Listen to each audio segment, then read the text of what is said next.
Hello, everybody. This is the Beef and the Deuce podcast. I am the Deuce. Interesting weekend here with the CFP. Beef, how you feeling? What's going on? How about a wild weekend? Wild. We got everyone coming down. Yeah. Miami's bye-bye. Bye-bye. Georgia's hanging on by a thread. Yeah. Alabama played lights out in some They're hot. treacherous territory. They're hot. They destroyed LSU. Yeah, it's going to be a very, very hectic week 2 rankings. Yep. So, well, obviously the Buckeyes destroyed Purdue. No real questions about that. Any thoughts on that? Other than it seemed like they did their slow start. Mm-hmm. You know, it's 7-0 at the end of the first quarter. Boy, we've seen that like every game. So it's been like that for years, I feel like. Yeah, but Howard made no turnovers and no mistakes, so I'm very pleased with that. What do you think?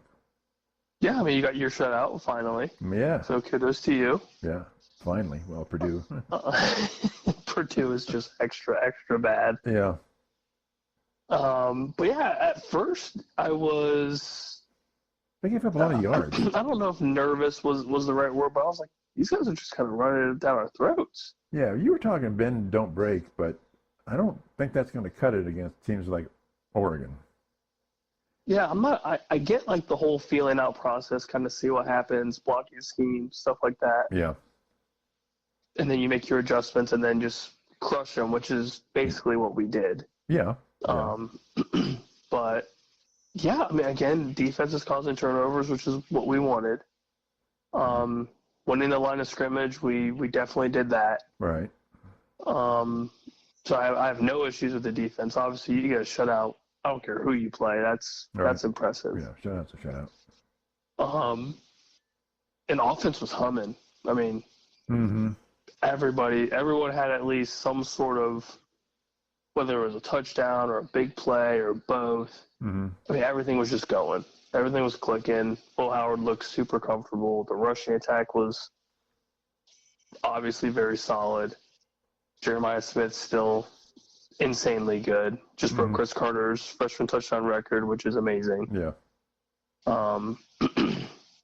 But yeah, I mean, you can kind of hear in Gus and Joel Klatt's voice towards the end of the game. It was just like, wow, this team's good.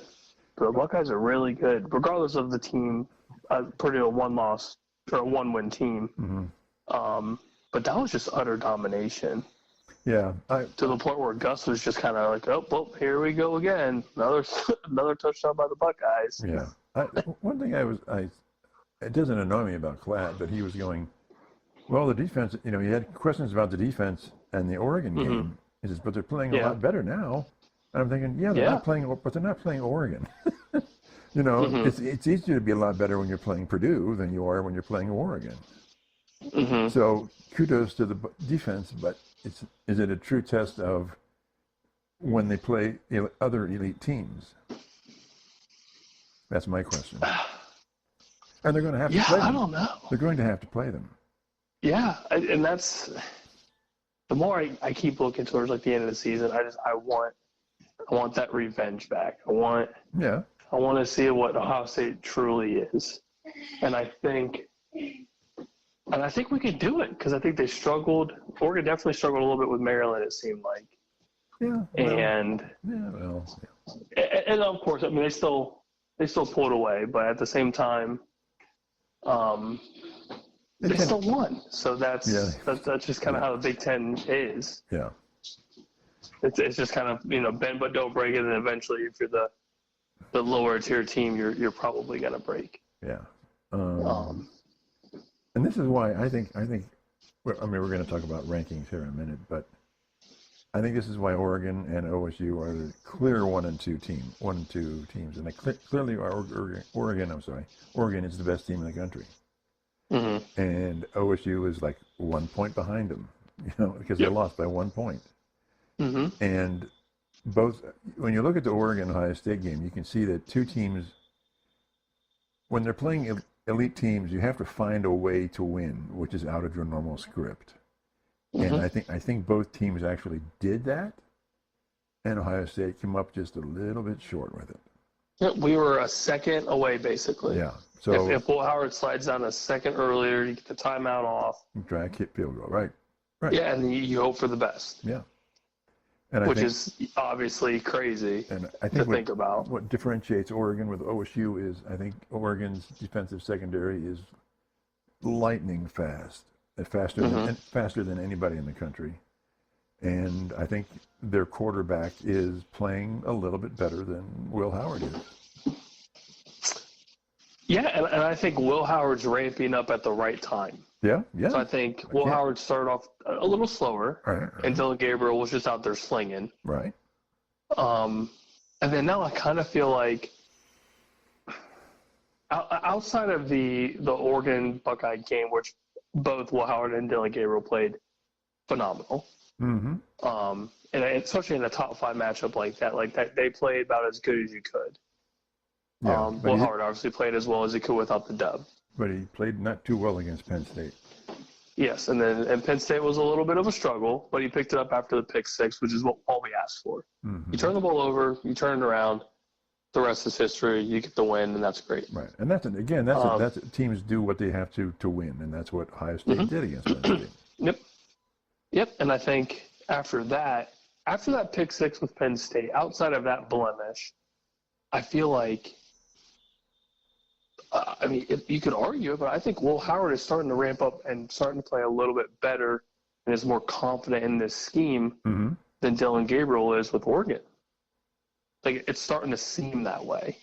Okay. Like, you're starting to see the rushing attack and the rushing ability from Will a little bit more, especially in the red zone. Yeah.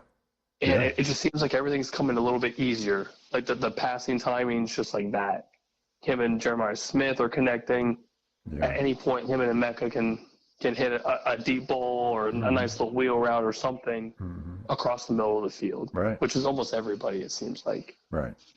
But yeah, like the timing, even just this last game, granted it's Purdue and I get it, but like Jeremiah Smith's touchdown pass, just that crossing route, just boom. I mean, it was in stride, and that's all you can ask for. You keep doing that. Yeah. There's not a team in the country that can stop that dude. But also the scheme, whatever the scheme was for that play, they put him. Smith against one defender on that side of the field, and that defender has no chance. They have no chance. There's not a quarterback in the country that can stop Jeremiah Smith, and that's already been proven. I mean, he's just going to outrun you. He's just going to outrun you, and you're like, okay. He's just outright better than everybody in the country. Yeah. So you could argue that he's probably, outside of Caleb Downs being the best defensive player in the country, you could argue that Jeremiah Smith's probably the best player in the country right now. He's that dominant. Okay. Now, stat-wise, it might not show, but this kid scored in every game. Even better than the I can't think of the Boise running back. Yeah, and I think the only reason I would say that is as a running back, the entire defense can stop you. If you want to put it that way, you can play everybody, crowd the box, and kind of limit his chances. Right. Boise State gives him 30 opportunities. Well, yeah. Jeremiah Smith gets 7, 8, maybe 9. Yeah, at tops, yeah. And then he takes apart a defense all by himself. Yeah. I think that's kind of where you can distinguish who really can break apart a game, or at least tear the top off the defenses. You just set this guy up on the outside, whether it's man coverage, zone, and he just picks you apart. Yeah. As long as Will Howard hits him in stride or hits his spots, nobody's stopping Jeremiah Smith. And like, there's arguments that he's better than Marvin. There's arguments that he's one of the best receivers that OSU's ever had. And that's saying something already. Okay. Like, I don't think he's there, but I think if that does happen and that he continues to do what he's been doing, I can't really tell you that the argument is wrong, because he's done stuff that hasn't been done since Chris Carter, and obviously we know Chris Carter's legacy. But didn't Marvin seem to be able to go up and take balls away from and he could just take it away from you, and be very fast and very all those things. But he seemed to have an ability to, this sucks, I'll have to take it away from the defender. Where I don't know that. I mean, Smith can make incredible catches out of midair, obviously. Mm-hmm. But it seems like Marvin will just get in your face and take the ball from you. Am I wrong on that one? I think they both can. We just haven't really seen Jeremiah do that yet. We've just seen the acrobatic one-handed catches and the Speed. toe taps on the sideline, and then just the outright speed. Mm-hmm. But I don't think there's not one thing that Jeremiah Smith can't do. Okay. Right. And I think we're now seeing, I shouldn't say a breakout because he's just been doing this all season. Mm-hmm. But I think that big game is coming, that 150 yards plus, couple scores, or like the Jackson Smith-Njigba Rose Bowl game, where you just absolutely tear apart the opposing defense. Now, I don't think he's going to go for 300 receiving yards and a couple touchdowns, because that game was just outright ridiculous. Mm-hmm. But I think you'll see kind of like his marquee game of the season relatively soon. Especially if the Indiana game ends up being somewhat of a shootout, that could possibly be his game. If I was Noel, I'd be studying that Indiana-Michigan tape really hard, because Michigan shut them down in the second half. Absolutely. Completely shut them down. Mm-hmm. Which brings me to another off question that really has no bearing on reality. But we're talking about Michigan's quarterback problems, and it's a staggering quarterback problem. It's like, God, if you just had a little bit better quarterback, you'd win a few more games anyway. Yeah, you would have 3 losses and not be entirely embarrassed. You'd be 7-3, and that's better than 5-5. But after just winning the Natty. Yeah, and I'm thinking, even if why couldn't they had to have seen this going in, and how could they not have gotten somebody else? Even I was thinking, even if you had Colt McCoy, even if you had who was our quarterback last year? Brain fart. For Michigan? For Ohio State. McCoy. For last year? Yeah, McCoy. Yeah. Even if they went and got him, I think they have 2 more wins.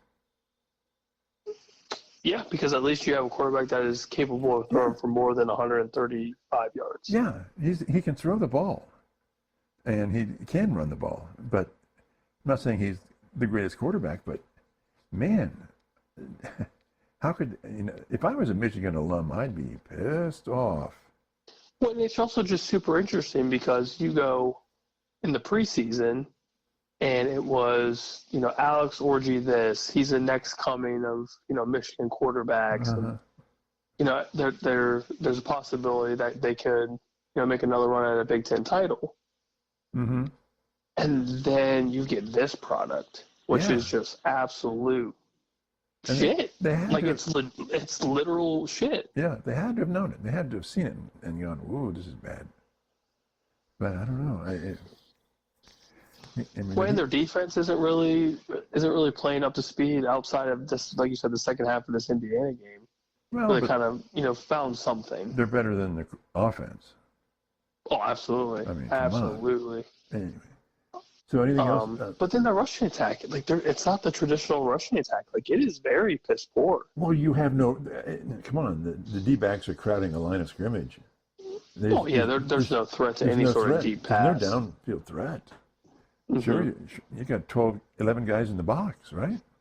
Yeah, I mean, you might as well. Screw it. Yeah, why run? You're not going to run with that anyway. That's their problem, not ours, right? Yeah, well, I love it. I love anything and everything that happens to Michigan that is bad. Mm-hmm. So, what's your thoughts preliminary on the Indiana game coming up then? You took the words right out of my mouth. I think watching that second half and what Michigan kind of did to limit the explosiveness of Indiana's passing game. They got a good rushing. They made good. They threatened the quarterback a lot, right? Mm-hmm. Yeah, I think if you pressure, if you add any sort of edge pressure, Indiana's offense kind of stumbles a little bit. Yeah, kind of.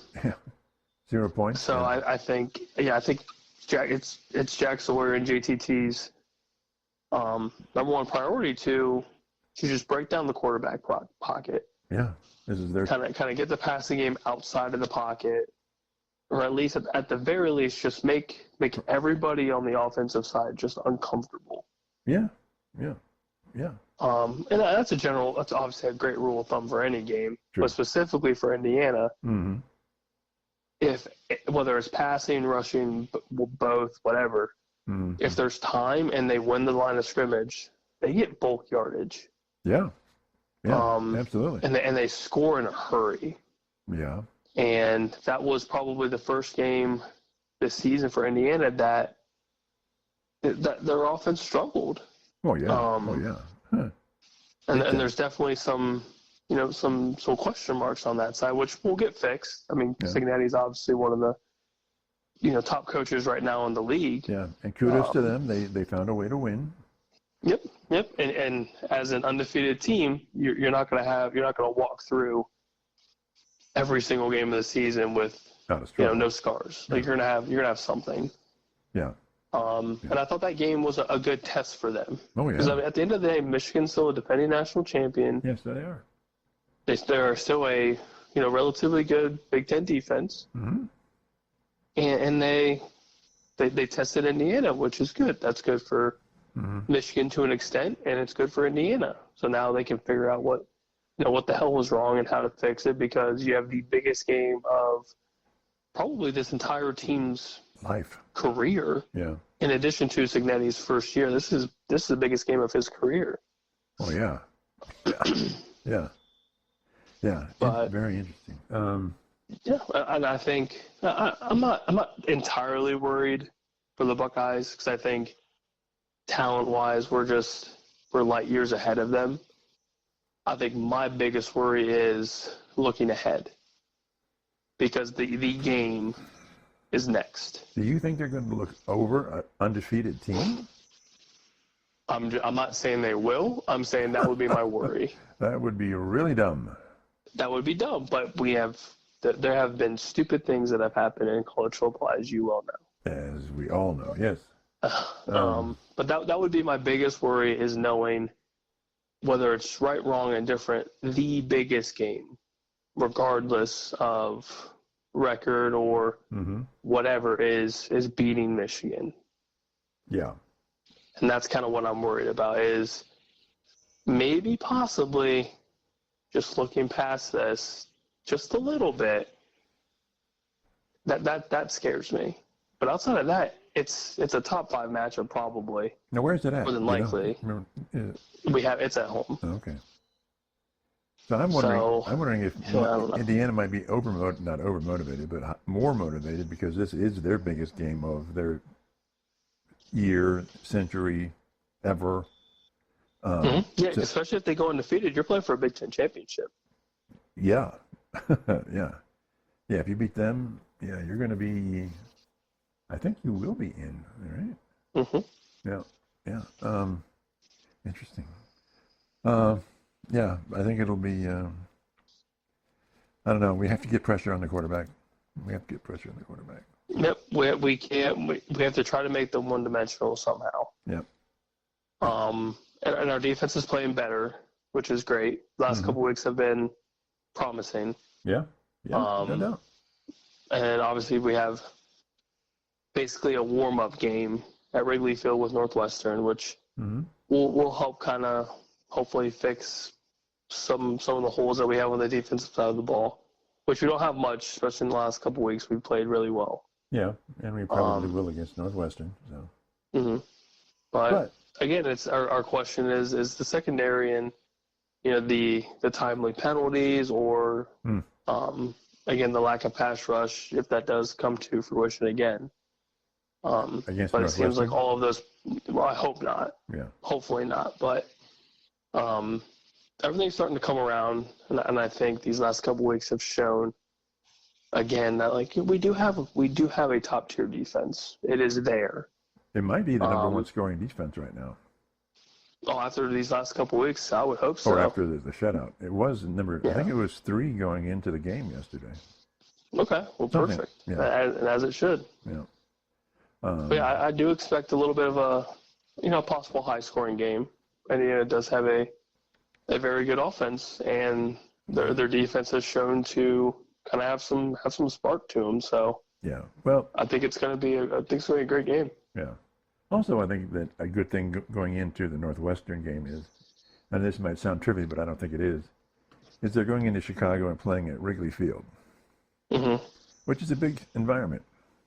It's an away game in a we'll call it a hostile area, but it's a big environment. It's not as big as the Horseshoe, but it's another game. It's another sort of marquee environment that they're playing in. Oh yeah, absolutely, and that's a game they're not gonna forget. Yep. I mean, it'll be very interesting to see, and the layout's gonna be super cool. So you don't really, I don't know if that's the first football game they've played at Wrigley Field. But I think they've been doing overall, it's just gonna be super cool to see. I think they've been doing the season there, haven't they? Yeah, you might be right. Either way, I think it's super cool. They have to play Especially somewhere. about the sports nerd in me. I think it's really cool. Yeah. Anything else with OSU? We'll do our predictions later on in the week. I'm just proud that you got your shutout finally. You've been looking for it all season. So. Yeah, I called it. And I think you won the score, the little score prediction too with the shutout. I do believe I won again. Yes. Jeez, I'm struggling out here. Let's not talk about my fantasy. By the way, I texted you saying, Eckler. I have Eckler on my team, and of course he's on the bench for the Commanders. And I realized I had Najee Harris on my team, and I think I have him in, but he could be on my bench as well. So the two biggest running backs. I looked at it and I needed you to win, so I am sorry that I made fun of you because I definitely needed you to win. Oh, well, we'll see how that goes. God, I need you to step your game up. Yeah, well, and then the Philadelphia tight end that scored, Gibbard or whatever his name is. Oh yeah, Goddard, Dallas Goddard. Goddard, yeah, he's on my bench. My bench. You're just having a day. My bench is cooking. Hey, but our buddy Mormon, he sat Joe Burrow this past week, and you know how Joe Burrow plays. Did he really? Oh God. Yeah, it stings. I'll just keep my mouth shut on that one. I benched Kyler Murray this week, and he kind of went bonkers too. And I started Kirk Cousins, who didn't do anything. So it's painful. It hurts. Yeah. Oh yeah, and I started Sam Darnold, who threw 3 picks. Jesus Christ. It's just a mess. It's just a mess. So he threw 3 interceptions, and they still won the game. He game? threw 3 picks against Jacksonville and barely won the game. But they still won. My God, they're Jacksonville. That's the one in Europe, wasn't it? Germany's game was the barn burner between the Panthers and the Giants. Oh, that's right. If I'm in Germany, I am just leaving that place belligerently drunk. That is a horrendous game. That's almost downright disrespectful. Yeah. Oh, way to send the best 2 teams over battling for the first round pick, first pick in the first round. Like, geez, dude. It's bad. That's atrocious for sure. So, are we going to go with our top 10 college CFP here? Yes, let's do it. Let's do our predictions. You want me to fly on since I mentioned I had mine and you're not going to like them? Yes. Right. I will definitely try to rip you if I can. Okay. As again I mentioned, Oregon and Ohio State. I don't think there's any question there. And then I'll just read the order. Oregon, OSU, Texas, Tennessee, Indiana, Brigham Young, Alabama, Penn State, Notre Dame, Boise at 10, Georgia at 11, SMU 12, but it's sort of a toss-up between SMU and Colorado. But I put SMU at 12, so that's the top 12. And as much as, I'm an Ole Miss fanboy, and I love what they did, but I couldn't quite see to fit them in. And the reason Miami is out, because they've been exposed as a piss poor team. And the reason Georgia is not anywhere, well, they're number 11? Because they only scored, okay, they lost, they only scored 10 points. 10 points. Yeah. So they're my 11 team. So that's it. Tear me up. Interesting.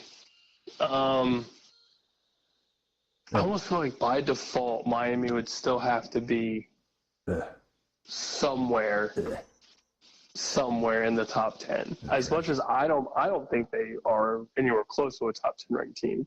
Well, they're not playing right. They're not playing good now. Georgia's not playing good. Right now they're playing bad. Georgia's not playing good now. Alabama, I bumped them up because they were hot. Alabama is on fire. Oh, and playing in Death Valley and just absolutely embarrassing LSU was impressive. LSU, yeah. Brigham Young was hot. Indiana. Yeah, I'm putting them at 5. And by the way, I don't disagree with Indiana at 5. I had them at 5 before the committee had them at 5. I'm just telling you that right now. But anyway. I would say, you had what, Tennessee 4? Yeah. Tennessee 4, Indiana 5. Brigham Young. Okay. And then who was 7, 8, 9? Alabama, Penn State, okay. Notre Dame, then Boise at 10. Ooh, yeah, that's tough. You would almost have Indiana outside the top 10 with a loss like that. I mean, Georgia Tech was a 4-loss team. I think they were 5-4. What do you mean by Indiana? You don't mean Indiana, do you? No. Let's see. So Georgia Tech 5-4, Miami 9-0. Yeah. So yeah, Yeah. Would you put Miami ahead of Notre Dame, Penn State, Bama? Notre Dame destroyed their opponent this weekend. Florida State got absolutely embarrassed and then fired like a quarter of the coaching staff. And yeah, it's Florida State, but Well, you're supposed to win by 30 plus, and they won by 49. Yeah. I guess I'll put them outside of the top 10 somewhere. So give me your 12. Okay, so I like Oregon at 1, obviously. Buckeyes 2.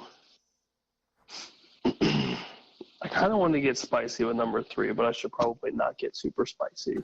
Why not? I'll go Texas 3. Uh-huh. I kind of want to put Penn State 4. Oh, no. Penn State. Okay, here's my thought on Penn State. Penn State is playing Penn State football. They're not playing elite football. They're beating the teams they should beat, which is fine. But over the last 10 or 11 or 12 years, this is the pattern for Penn State. Yeah, this is true. And they're not playing. If we only had a 14 playoff, they're out. They don't have that, and so they're going to make the playoffs. Well, they should make the playoffs. Yeah. But putting Penn State at 4, I don't think they deserve it. They're not playing elite level football. That's my argument to Penn State. Yeah, I can't disagree. So where are you going here? You don't like Tennessee, do you? You just don't like Tennessee. Yeah, I'm going to go Texas 3, Indiana 4, Tennessee 5, Ooh. BYU 6, okay, Penn State 7. Go ahead. Notre Dame 8. Notre Dame 8. No love for the Bamas. Miami 9. Oh, for God's sake. And I'm going to go...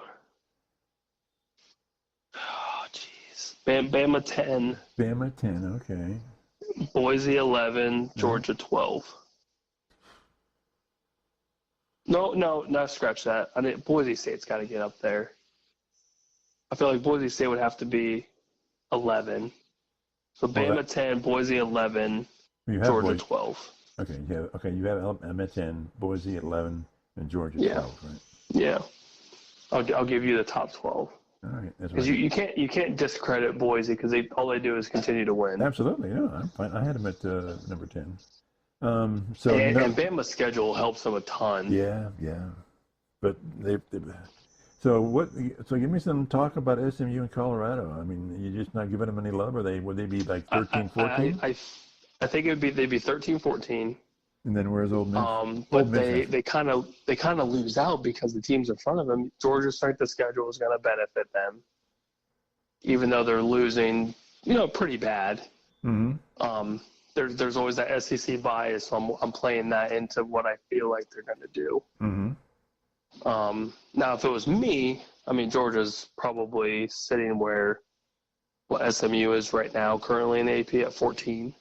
Right. I would say they're probably around there if it was up to me. But yeah, I mean, it sucks because the undefeated teams that were ahead of them initially obviously just lost. They're going to get the benefit of the doubt from being so high up already in the rankings. They're not going to drop back, 12 spots, 13 spots, something crazy. So why do you have Miami at 9, still in the top 10? I mean, it's still a one-loss Miami team. And then I still feel like there's a chance that they won't play in their conference championship. It's very possible, especially if Colorado continues to win and SMU keeps doing what they're supposed to do. Hook 'em Mustangs. Yeah. Hook 'em Mustangs. I love it. I love it. I know you love your Mustangs. I love the Buffaloes right now. They're playing good football. They are. But it's tough because you get outside of, honestly, you get out of 8. Because you can make the argument Notre Dame should be in the top 8. All they have done is won. It's ugly football. Riley Leonard doesn't play, very handsome quarterback football, but they continue to win. So I feel like outside of them, then you get real murky with the 2-loss teams and the 1-loss teams. The strength of schedule isn't great. Yeah, after 7 or 8, you're like, yeah, it could be this, could be that. Exactly. And then you still have, like you said, you still have Ole Miss that has a couple of losses, but they're beating teams. They're still winning and beating teams like Georgia. They clobbered Georgia, yeah. Yeah, the score didn't really show how one-sided that game was. Yeah. But yeah, I mean, it's super murky. You can make an argument anything from 9 to 12 to 14. Yeah, 14. Yeah, and it could change next week. I mean, there's. Oh yeah, and especially with the AP having one thing and then the CFP does what the CFP does. Yeah. So why did it gets interesting? Okay, so I've got Texas, Tennessee, Indiana. You got Texas, Indiana, Tennessee. Why did you put Indiana over it? Because of 0 losses? If you have the 0 losses, and all they've done is win, and the teams in front of them have lost. Right. Especially with Miami losing, that obviously bumps them up a little bit. And I think. But Tennessee's won. And Tennessee has finally, kind of gotten something together. Yeah. After their 1 loss, they've kind of figured something out, and now they're playing like they were in the beginning of the season. Yeah. Offense is kind of clicking. Defense is still interesting to me, but their offense is still, relatively good. Mm-hmm. But I think it's hard for me to discredit an undefeated Indiana team. Yeah. And all they've done is just continue to win. Yeah, especially after, I know Michigan's down, but they're still the defending national champions. Mm-hmm. Yeah. And at the same time, Texas played well against Florida this last week. I mean, beat the brakes off of Florida, and that's not. I can see where now the AP puts them at 3. Yeah. So I get that, but I think Indiana is just playing better than Penn State. So I feel like they deserve that 4 spot. Yeah. Especially when you look at the AP and how they've done it. Like I think Indiana's better than Penn State. Yeah. Oh yeah. Right. I agree with that. They've only had 1 loss, but I'm disappointed in Penn State. I'm sure they are too, because they've got the easy. Yeah, especially because the offense with Drew Aller should have been a lot better than what it is. And aside from Ohio State, they've got nobody. They've got the easy schedule. Mm-hmm. So probably you're feeling the same way. For me, it was Oregon, OSU, and then you have to start thinking a little bit more. It's like, 3 could be Indiana, could be 10, it could be. If it was going to be. I think it's easy with Texas, especially after what you saw yesterday. Yeah. Quinn finally kind of sort of had a breakout game. Threw for 300 plus, 5 scores, which is his career high. Mm-hmm. And you finally saw the Texas that can dominate. The Texas that is scary once you get later on in the season and into the CFP. Mm-hmm. And if that is the true Texas, that's scary for everybody. Yeah. No. Because I think if Texas plays like that, you can make the argument that they could win the whole thing. Yeah, they could win. That offense is really, really good. Yeah, absolutely. And when Quinn's on, he's on. So like it's dangerous. So why do you have Miami over Alabama? Alabama is playing like lights out right now. Right now, they're on fire. Yeah, but it's still. I think to me, I look at the losses. I look at the 2-loss Bama, and I look at a close loss, against Georgia Tech with Miami. And obviously, Miami has played some pretty. I shouldn't say rough football because their offense is probably one of the best offenses in the nation. Yeah. Hence why they have been continuing to win these games that initially they're looking like they're going to lose. But aren't they almost always, they're like totally dependent on, is it Cam Ward? Yep, they're dependent on the Heisman favorite, possibly. We're in trouble. Cam, pull our butts out of the fire. It's very similar to the TCU. I think I mentioned that to you over the weekend. Was this gives me TCU-ish vibes, and then TCU kind of had that breakout defensive performance against Michigan. Yeah. Even though they still gave up. Yeah. How many points it was, yeah, but close game, but a lot of points. It kind of gives me those where it's Max Duggan is just slinging it, and then they just hand it off to whoever wants to take off with the ball. Yeah. It was just very offensive heavy, and then defense you're just kind of hoping for a turnover. That's kind of Miami. Yeah. You have this high octane offense, and then you're just hoping that they can force a turnover. Yeah. And they really don't. I just think if you put next week you had Miami playing Alabama, and Alabama would destroy them. Oh, absolutely. I think at the end of the day, and I think most SEC teams would beat the brakes off of Miami. But that seems contradictory to you putting Miami. It is, and it definitely is. But I think still, it's hard for me to discredit a team that was just in the top 5, and then drop them out of the top 10 when they lost by a touchdown. Okay. All right. That's how I see it. Now, do I think Bama is better? Yeah, probably. But for ranking purposes, it's a 1-loss team compared to a 2-loss team, and that 1 loss was within 7. Bama's had at the time the Vanderbilt loss was bad. Mm-hmm. Now it's maybe starting to look bad again because Vandy's lost a couple in a row now. Like that loss is obviously not the greatest. Mm-hmm. And then you tack on another loss. Yeah. 2-loss team, 1 loss, Miami, lost by a score. I kind of feel like that's a decent kind of tiebreaker in that where if Miami loses again and it's a poor loss, then that probably knocks them, way out of the top 15. And then, you have no ACC championship at that point. Yeah. Okay. So you see SMU, Colorado sort of lurking outside the top 12, right? Mm-hmm. Yep. I think that they just have to continue to win. And a lot of these teams in front of them have had some struggles. They've had some close games. Now Bama's a little different, but Georgia's hanging on by a damn thread at this point. I don't see Notre Dame losing another game. I mean, they have Army in a couple weeks, so maybe that gets interesting. I don't think it will.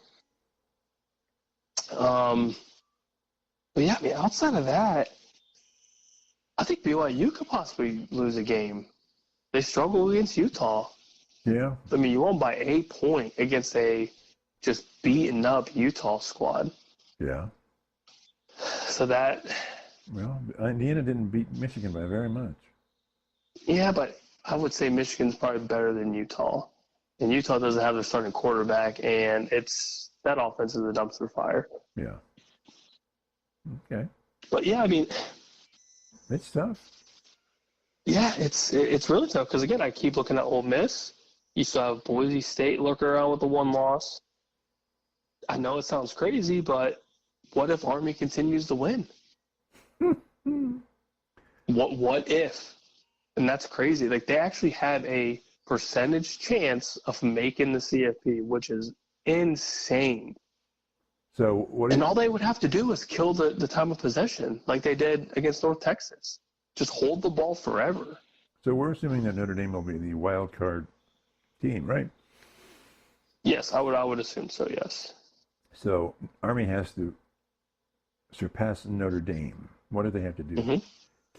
Keep winning, and then just keep winning, and obviously win the matchup, and that starts with controlling the clock like they did this last weekend. Well, does Notre Dame play Army? They do 2 weeks. No, okay, I didn't know that. So that's a good head-to-head, then, right? Yeah. Mm-hmm. Yeah. Yeah. If they beat Notre Dame, then hallelujah. I can't wait. Just give me all the chaos. That would be amazing, wouldn't it? Just give me all the chaos. Yeah. I would love it so much. And of course, I'm just banking on USC giving one last hurrah. Boom. Yeah, you would think, but God, they're so bad. Yeah. Well, yeah. Yeah.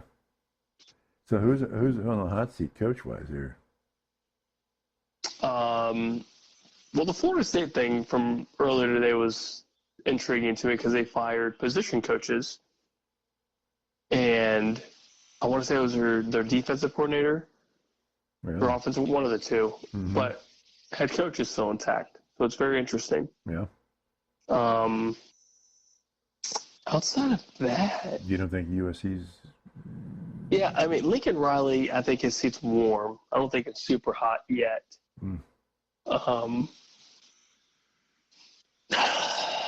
I mean, outside of Florida State, I mean, anybody out in the top 25 right now, I think is pretty comfortable.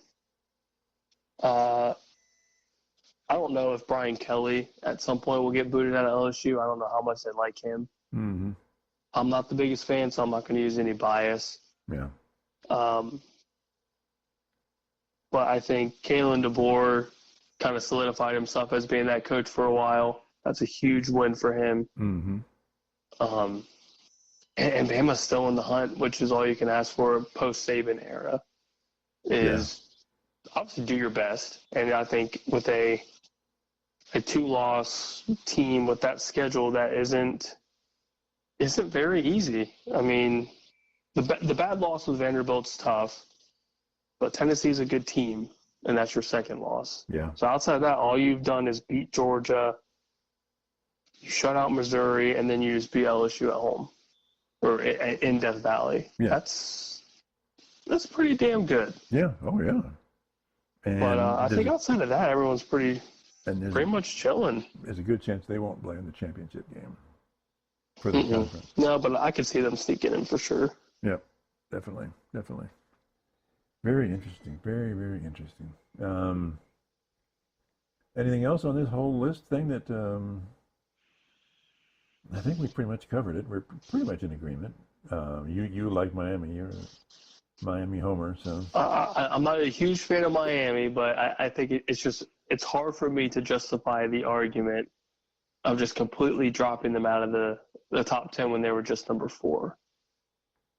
Now, if they would have gotten blown out, that may sway my opinion. But they played Georgia Tech.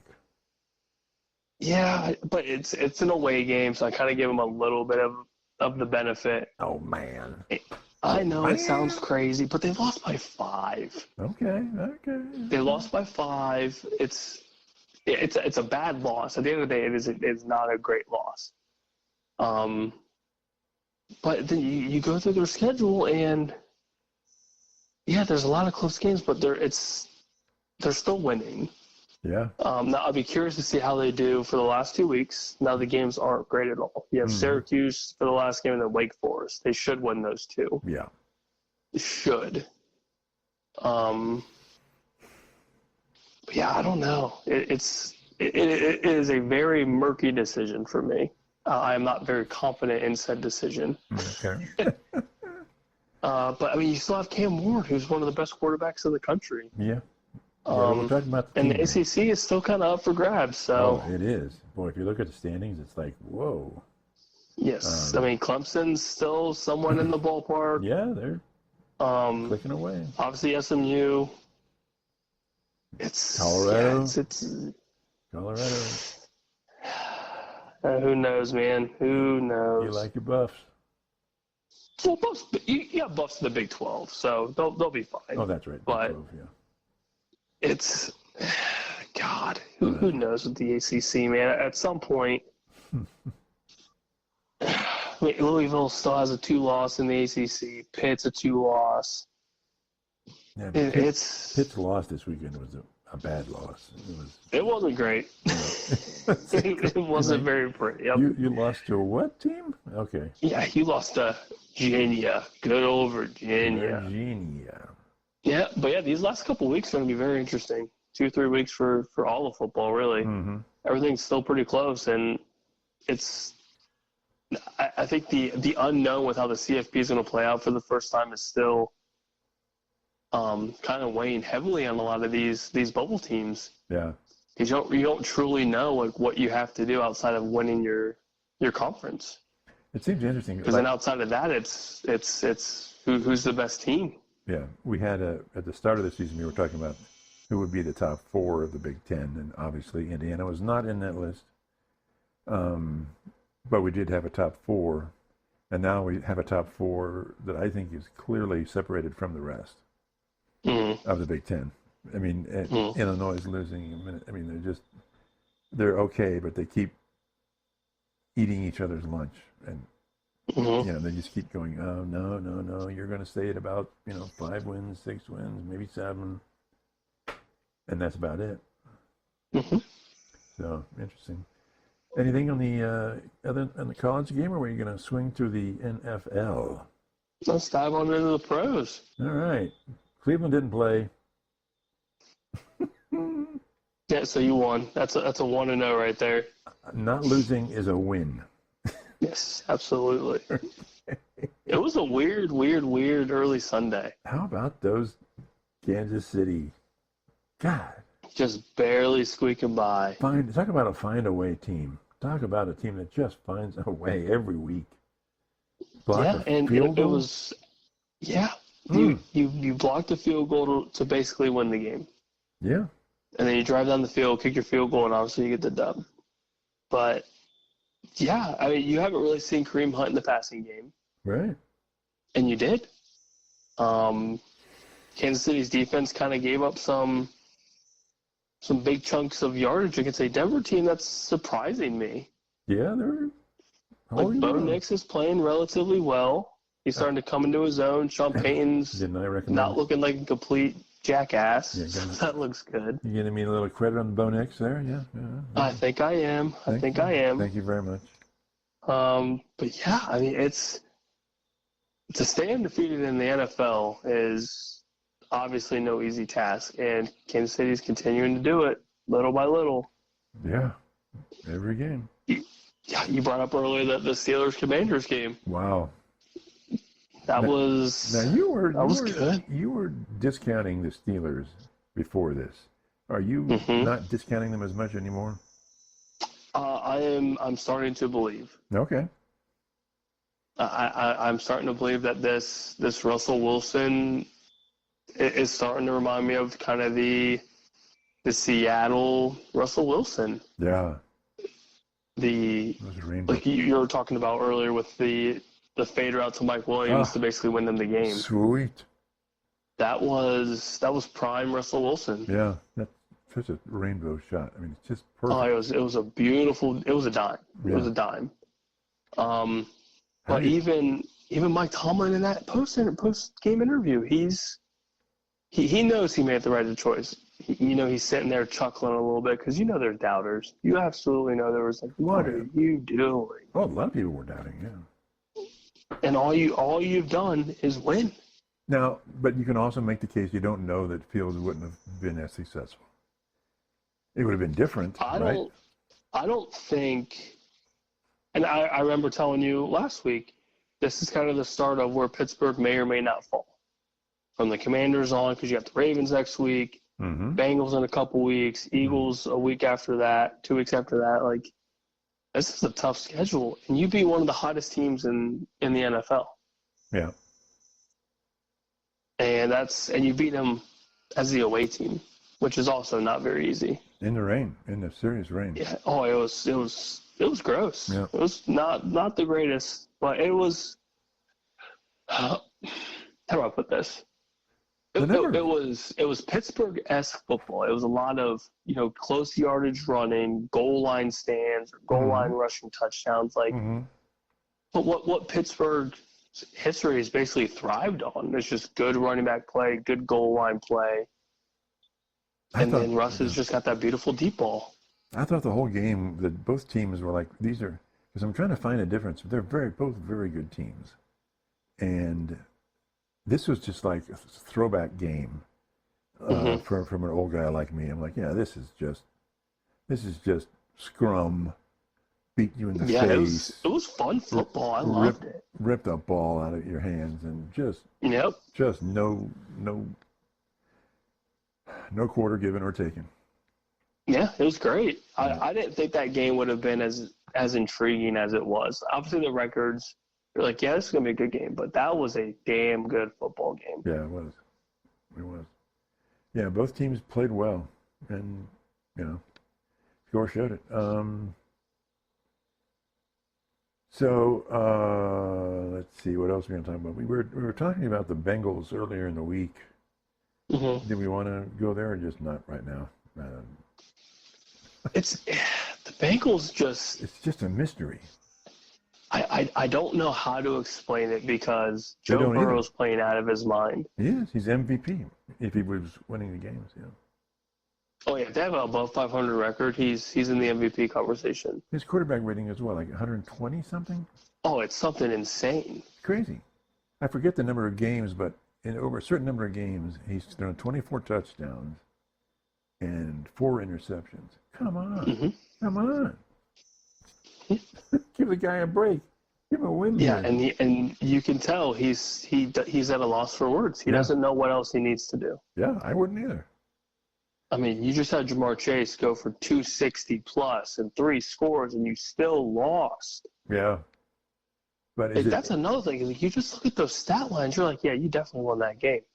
No. But is it the defense? Because Baltimore, I mean, the last 4 possessions, 4 touchdowns. I mean, they just went down the field, scored, down the field, score, and down the field, score. Yep. It was just like inevitable. It was just, wow. And there's some luck involved with that towards the end of the game when the Bengals went for 2. Mike Gesicki's face mask is just getting ripped off his face. And there's a no call. That's bad. Yeah. And then earlier on in the game, there was 3 separate face masks going on one play, and nothing was called. Yep. So there's a lot of just missed calls that are just not going in their favor. I wonder if there's that obviously hurts. But in the Commanders game, there was an obvious face mask by the running back, and right in front of the referee, and they decided not to call it. Yep. So I'm not sure if it's definitely not Joe's fault. I mean, Joe can only play as well as he has been. I don't think you can play any better than what he has been. But like I was when I did the research, they've lost 6 games by a total of 30 points, and one of those was a 20-point loss to Philly. So 5 games by a total of 10 points. That's crazy. That's nuts. It's crazy. It's absolutely nuts. And they're doing a lot of this without T. Higgins. Right, so right. They are a top receiver down, and they're still playing as well as they are. Yeah. I feel bad. I truly feel bad for the man. He can only do so much. But against top talent. But when we're talking about how dismal the year is, but as I did the research during the week and told you, aside from the AFC North, every other second-place team in the whole conference is just about the same level as Cincinnati. So their playoff hopes are actually quite alive, which is still shocking. If that team squeaks in, I do not want to play Cincinnati. Yeah, and as I say, thank goodness they're not in the NFC. They'd be out of it. Yeah, the NFC has been brutal. Crushers. What happened to Chicago? Was there so much rain nobody could hold the ball today? They need to fire Matt Eberflus now. Okay. Okay, there you go. He is just so unbelievably bad. And there's so much draft capital that they have invested into that team. Mm-hmm. And obviously the additions of Keenan Allen, DJ Morgan, his extension, DeAndre Swift. Yeah. And Matt Eberflus is just absolute ass. He cannot coach this team. Yeah. Because the talent is there. Yep. I'm not the biggest Caleb Williams fan, but if that's who you're investing in and you've done all of this around him, Yep. You can't say it's the players. True. I mean, the Patriots just absolutely destroyed them. Yeah. Emphasis on the Patriots. Yeah, the Patriots are one of the worst teams, if not the worst team in the league. And you didn't have an offensive touchdown. Yeah. And they sacked you 9 times. Was it 9 sacks? Good 9 God. sacks. Oh, man. Like, that's something. Okay. And that's also an additional rookie head coach in Gerard Mayo. So it's not – I mean, Matt Eberflus is not a rookie coach. Right, right. Like, you have the keys to the car. Like, this is what you have. Like, this is great. This team is built around, hopeful success in the next couple of years. Mm-hmm. But this team is not bad, and they're playing like they're absolute trash. Mm-hmm. So something's got to give, and it has to start with him. Yeah, no doubt. So I'm wondering, you had the question last podcast about NFL Coaches of the Year, and you're thinking it's Tomlin. I like my answers that it's not Tomlin, but him pulling a winning quarterback and sticking another quarterback in and winning again, that's pretty ballsy. That's pretty good, right? That's pretty good. And you just beat Dan Quinn and the Commanders, who Dan Quinn's arguably one of the best coaches of the year, too. Yeah. Oh, yeah. He's up there. Anyway, okay. It's impressive. All right. Anything else in the NFL? Here's a nice little question for you. Oh boy, here we go. We'll end this episode on this question. Okay, good. Is Josh Allen the best quarterback in the league? Is Josh Allen the best quarterback in the league? Because there are some that say he is the absolute best in the league. But there's always some that say he is. Every year.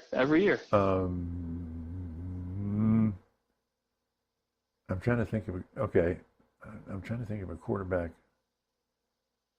that obviously is better, performing better.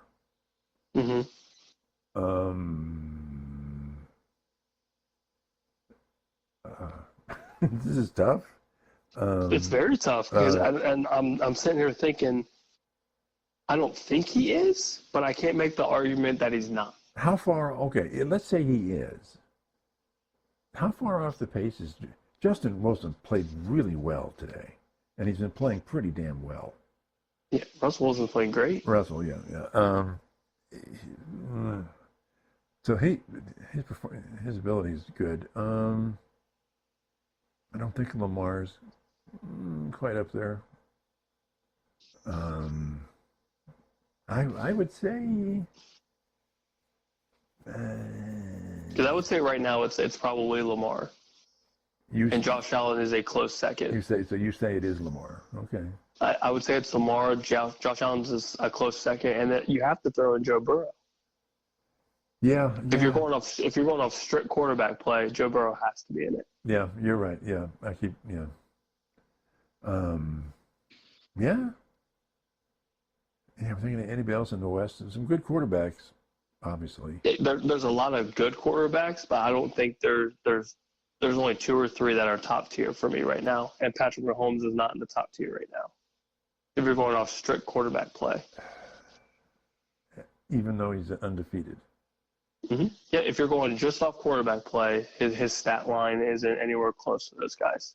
And if he wins the Super Bowl and doesn't have the top tier stat line, you would say he's not one of the best quarterbacks, right? If you go off strictly stats, then yeah, he would not be the best. They would have obviously a dynasty team Right. And I think he's starting to play better now. So like the last couple weeks, him as a quarterback and his stats, he's playing better. But in the beginning, it wasn't all him. It was a lot of leading on the rushing attack and a lot of defensive plays that kept him in those games. Yeah. But yeah, his stat line right now, he's turned the ball over quite a bit. Something that you're not really used to. Yeah. So why is it Lamar over Josh? I think just overall, I think Baltimore is better than Buffalo, team-wise. But I think Lamar stat-wise, I mean, he is just putting up another MVP-like stat line. Just as a whole, I think he's playing better than he did last year. And last year, he obviously won the MVP. Yeah. But, I mean, he's got, I think, almost 2,700 passing yards. And I think it helps that Derrick Henry is with him. So I think that benefits everything. But his touchdown to interception ratio is 24-2. Yeah, 24-2. I was going to say Joe Burrow. But that's disgusting. So it's still technically better than Burrow, right? Mm-hmm. And he's also got 538 rushing yards and 2 touchdowns. Right. And then Burrow's never going to compete in that one. No. But that's wild. But then 24-2. But then there's the argument of who has the rings and who doesn't. Mm-hmm. This is the Dan Marino question of how good of a quarterback was Dan Marino? Phenomenal quarterback. Mm-hmm. However, what does the championships mean? At what point does being undefeated when you're Kansas City mean? You get no credit for that? It's tough, right? Yeah. Because like for me, they were going off just pure stats, like. Right. Okay. And outside of the team, you were just going strictly off like how are they playing as a quarterback. Mm-hmm. And I'm sitting there like, but wow, a quarterback's part of a team. Exactly. That's what makes the argument so hard. Yeah. I mean, you've got to get your team to win the game. Because the stats is not the game. The game is winning the game. Exactly. And there've been some amazing quarterbacks who didn't put up the greatest numbers, but they won the games. Huge. I don't know. It's an interesting question. If you say stats wise, it's Lamar, then it's Lamar. So. This week will be interesting. This will be an interesting week with the Steelers against the Ravens. And then you got Philly and Washington Thursday night. Ooh. There's some damn good matchups. We'll dive into it next time, but it's a very, very good NFL weekend. So who's the Rookie of the Year? It's got to be Jaden Daniels. You would think, wouldn't you? I feel like it has to be. I almost feel like it has to be. If not him, then who? I mean, oh boy. I mean, it's hard to say Bo, but Bo's starting to play a lot better. Yeah. I feel like Jaden's just so far ahead, especially with the Commanders just playing as well as they are. He looks like a veteran now. Yes. He just looks like it. He just looks like a quarterback who's been playing for 3 or 4 years.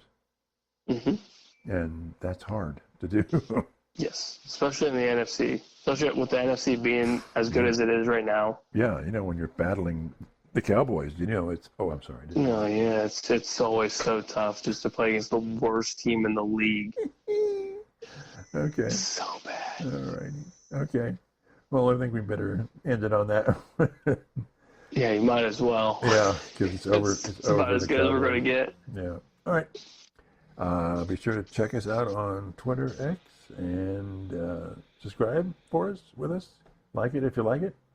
And we'll talk to everybody next time. Bye.